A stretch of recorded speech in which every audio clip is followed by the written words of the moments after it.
All right, so every family needs a garden gnome. It seems that we see gnomes all over the place, and we get a variety of different gnomes in different yards for different reasons. And I found that they're really expensive, but everybody's got to have one. So this year for Christmas, I got my Oregon State Beavers. Go Beavers, beat Texas! Garden gnome, and it came in this really cool plastic container. So what I'm going to do is attempt to make a garden gnome out of cement and share it with my friends. So I'm going to take you through the process of making a cement garden. So you're going to need a couple tools. I went down to the local Home Depot and got myself a bag of fast-setting satcrete. This may not be the most appropriate material, but we're going to give it a try.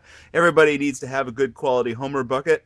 You got to have your garden gnome, and we're going to have our mold. Now I took the plastic mold and right out of the box, and I just put it back together the way I found it. I put a little duct tape on it to seal it up, and then I put this convenient little trapdoor hole in the bottom where we're going to put our cement. So we're going to make our cement now. Be careful using cement. You don't want to inhale it or get it on your lovely wife's deck or clothing. All right, so here we're going to open up our bag of satcrete. And I'm sure there's some rules about this. It is only about 20 degrees out here in Boise, Idaho, so it's a little chilly. And we're going to step it up to it. And we're going to dump some in there. I don't know how much we're going to dump in there, but we're going to put some in there. I think that's more than enough. Oh, yeah, more than enough. I'm videotaping you. All right, so we're going to turn on a little bit of water here.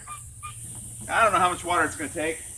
Remember, it's winter, so we've got to drain our hose after we're done. So let's get a little bit of water in there. We don't want to add too much water. And we'll put our water. We're going to make this a little bit soupier concrete than usual because we need to get it into the mold. So we're going to mix it up real good.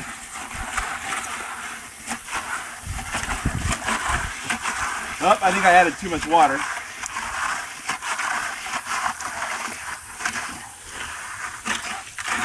What do you see in there? Yeah, we definitely need to add some more concrete. I'm going to turn the water off. This is hard work. It is hard work. But you know what? Hard work pays off with quality rewards. Making garden gnomes out of cement, it's definitely hard work, but the reward is exceptional.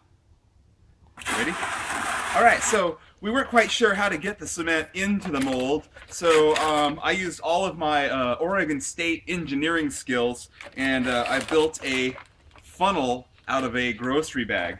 We're going to use our ladybug container for scooping the cement into the mold. So we've never done this before, so I don't know what's going to happen. This is amazing.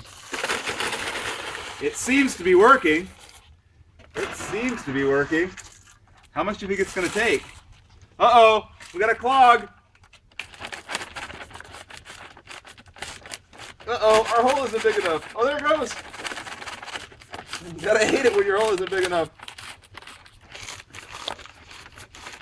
All right, so all the... Oh, good. Okay, we got it. Okay, so we put too much in that time.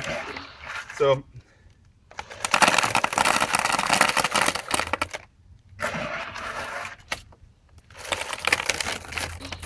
we're having some technical difficulties. Okay,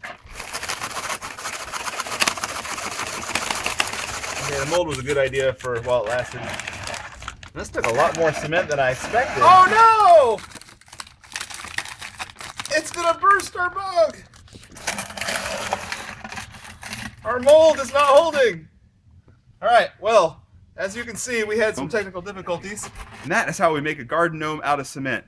We're going to let the cement cure for a day or two, and then we'll be back and show you what our end result is. All right, we had to make some modifications to our housing to hold the garden gnome. So we engineered a brown paper bag, a paver brick, and our stirring stick to support the plastic gnome mold. I don't think this is going to be a multiple use application. Only in Idaho do you get to see a guy make a cement gnome at 19 degrees on December 29th, the day of the Alamo Bowl. All right, so as you can see, it snowed last night here in Boise, Idaho. It's about 10 degrees out, and hey, don't be messing with the cameraman. Okay, let's take a look and see what we got. It's been about 24 hours, so we'll pull out our handy dandy stirring stick. Uh-oh. Uh-oh. It slipped. We will test the freezing chamber on Solo. If he dies, you'll be duly compensated.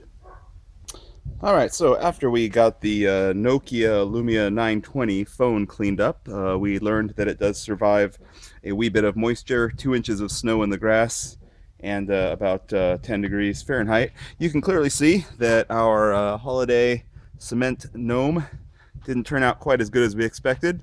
We have a few technical difficulties with our mold, but we learned from that, so we'll chisel that off here in a little bit.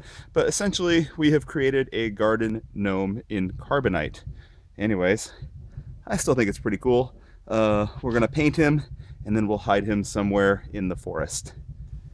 Anyways, here's to a very cheery second to last day in 2012. Glad everybody survived, only in Idaho.